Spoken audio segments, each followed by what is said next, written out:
Hola, ¿qué es la biología teórica? La biología teórica, como la física teórica, es la biología que se hace desde el sofá.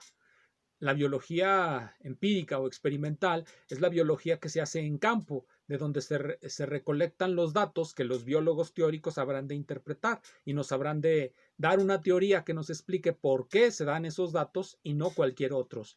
Hoy voy a tratar un tema de la biología teórica que es muy interesante, que es la estabilidad de los ecosistemas. ¿Qué quiere decir estabilidad y qué quiere decir ecosistema? Por ecosistema vamos a entender una región limitada del espacio en la que existen varias especies y flujos de energía hacia ellos. Un ecosistema está dividido en varios niveles tróficos. El primer nivel trófico es el de las plantas. Las plantas toman su energía del sol y del suelo. El siguiente nivel trófico pues es el de los herbívoros que se comen a las plantas. El que sigue es el de los carnívoros. En todos los ecosistemas hay una jerarquía de niveles tróficos. Aquí vamos a platicar únicamente de un solo nivel trófico. Y para eso vamos a utilizar un libro muy famoso, que es muy interesante además, que se llama Estabilidad y complejidad en ecosistemas modelo, de Robert M. May.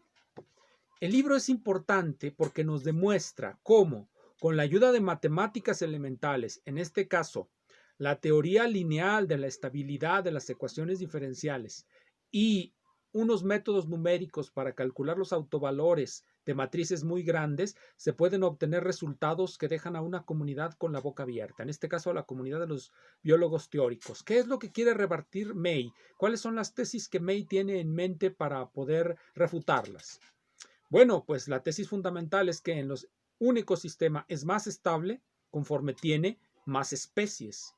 Es decir, toda la competencia y adaptación que hay en un ecosistema se estabiliza y vamos a explicar qué quiere decir esto en un momento cuando hay más especies. Entre menos especies haya, más inestable se vuelve. Eso primero nos dice May, parecía un teorema, pero en realidad no lo era. Y él va a demostrarnos que conforme se incrementa la complejidad, y por complejidad quiere decir incrementar el número de especies y de niveles tróficos, conforme se incrementa la complejidad, el sistema en realidad es más inestable en lugar de más estable. Y para eso va a utilizar lo que se llaman modelos matemáticos. Esos modelos matemáticos los va a tomar de la literatura, los modelos de Lotka y Volterra, y aquí vamos a poner también el modelo de Kermack-McKendrick, porque ambos son importantes. Bien, vamos a ver esos modelos. Miren, el de arriba, este es el modelo de Lotka-Volterra. Aquí estoy poniendo presa y cazador. Y el de abajo es el modelo de Kermack-McKendrick para las epidemias. Estos son los susceptibles de ser infectados, los infectados y los removidos. Los removidos son los muertos y los que se recuperan. El modelo SIR. Estos son modelos ecológicos. Ambos modelan una situación en la que una especie devora o infesta a la otra. Si ustedes se fijan, las ecuaciones de Lotka-Volterra son más generales que la de Kermack-McKendrick. Hay que decir que esta es una aproximación, la aproximación de tasas probabilísticas fijas.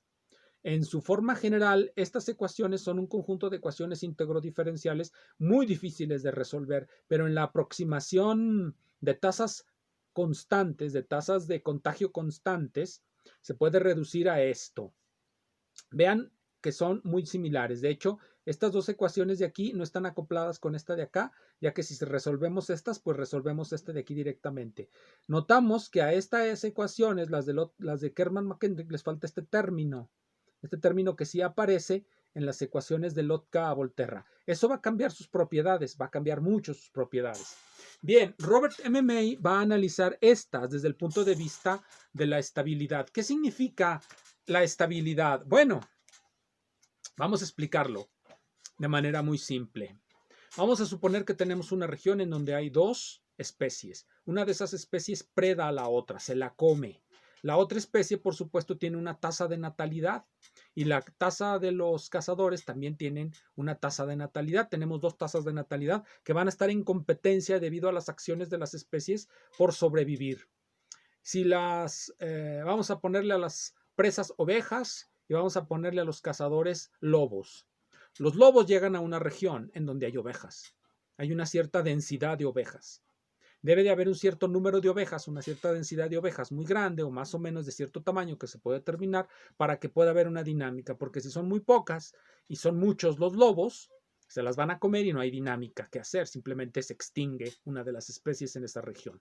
Bien, tenemos pues una cierta cantidad de ovejas, llegan 2 lobos, por decirlo así, pocos lobos, empiezan a comerse a las ovejas. Conforme se las comen, esta pareja de lobos se empieza a reproducir y hay más lobos. Hay también una tasa de natalidad de ovejas y esa tasa de natalidad va a competir contra la tasa de crecimiento de los depredadores, de los lobos. Entonces, conforme hay más lobos, la cantidad de ovejas va disminuyendo. Conforme disminuye la cantidad de ovejas, la población de lobos ya no se puede sostener y empieza a disminuir porque mueren de hambre. Vamos a suponer que no se comen a todas las ovejas, sino que empiezan a morir de hambre. Es algo un poco fantasioso, pero así son estos modelos. Entonces, no se comen a todas las ovejas, sino que empiezan a reducir sus números. Cuando se reduce el número de lobos, el número de ovejas empieza a crecer porque la tasa de natalidad pues ya le gana a la tasa de consumo de los depredadores. Y eso es lo que va a generar lo que se llaman las oscilaciones en el modelo de Lotka-Volterra. Esas oscilaciones tienen un comportamiento de este estilo. Tiene una cierta, el predador, este es la de la presa y este es el tiempo, digamos las ovejas. Las ovejas tienen una cierta población que va creciendo. En este punto se equilibra con el consumo que hacen los lobos de ellas y empieza a bajar. En este punto los lobos ya bajaron a muy baja población y nuevamente crecen las ovejas y así sucesivamente. Si lo dibujáramos en el espacio de las fases, veríamos una trayectoria cerrada, homeomorfa a la circunferencia, por supuesto. Eso es lo que vemos en ese sistema. Cuando hacemos el análisis de estabilidad, lo que vamos a encontrar son autovalores todos imaginarios. Por lo tanto, eso es lo que hace que este sea un ciclo que se autosostiene. Cuando los autovalores de nuestra matriz en el análisis lineal de la estabilidad tienen esa característica, el sistema simple y sencillamente es autooscilante, se sostiene. Hay autooscilaciones en el sistema. Entonces, eso es lo que en principio nos hace creer que en un ecosistema habrá eso que llamamos equilibrio. Es decir, las diferentes especies coexisten entre sí sin llegar a la extinción. Aquí, pues, que cabe aclarar qué significa inestabilidad. Inestabilidad significa extinción. Cuando hay inestabilidades, va a haber extinciones. Una de las especies va a irse a cero, su densidad de población.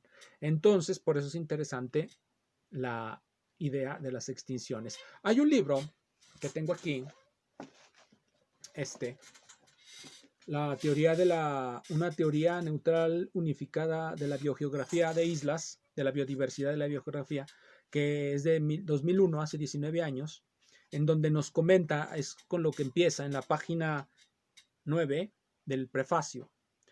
No sabemos cuántas especies habitan la Tierra, incluso ni siquiera sabemos cuántas especies habitan una parte de la Tierra.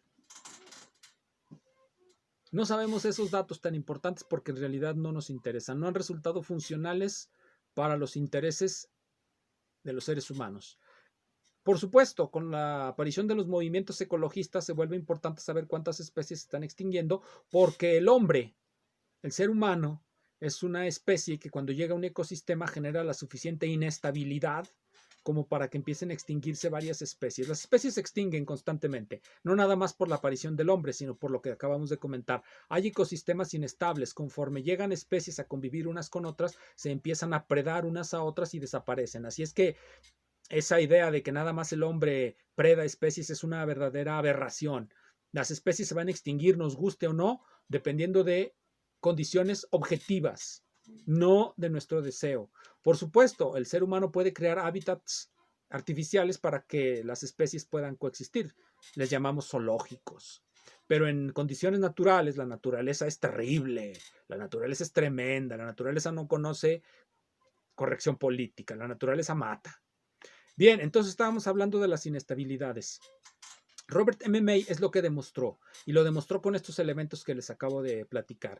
Simples análisis de la estabilidad en ecosistemas, en ecuaciones, las ecuaciones de Lotka-Volterra para muchas especies, si utilizamos las ecuaciones para muchas especies, van a aparecer matrices más grandes que número 2, que matrices de orden 2, y entonces necesitamos métodos numéricos para poder calcular los autovalores. ¿Por qué?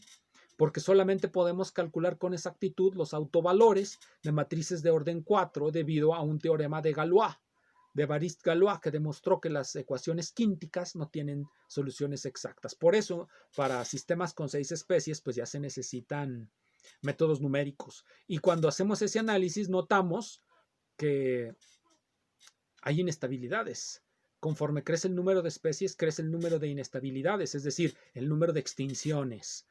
Para este sistema, es un ejercicio muy interesante hacer el análisis de estabilidad para el sistema de Kerr-McKendrick. ¿Por qué? Vamos a verlo, aquí está. Este sistema, el sistema de Kerr-McKendrick. Se hace el análisis de estabilidad, se puede hacer para las 3 ecuaciones o solamente para estas 2. Eso es irrelevante. Se parecen, pero le falta este término.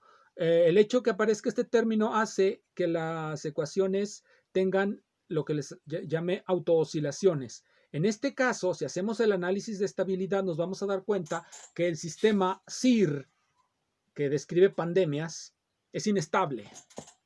¿Qué significa eso? Significa que hay una cierta cantidad de infectados que se va a mantener estable, de acuerdo a este análisis, se va a mantener estable, mientras que los susceptibles, es decir, los que pueden ser infectados, y los muertos van a crecer de manera lineal, no exponencial, lineal, porque cuando hacemos el análisis de estabilidad del sistema de Kerr-McKendrick, nos salen 3 autovalores repetidos, todos nulos, y eso hace que, si ustedes recuerdan su tratado elemental, búsquense un tratado superelemental de ecuaciones diferenciales y ahí les dirá que las soluciones linealmente independientes para autovalores degenerados son todas lineales en la variable independiente, en este caso el tiempo.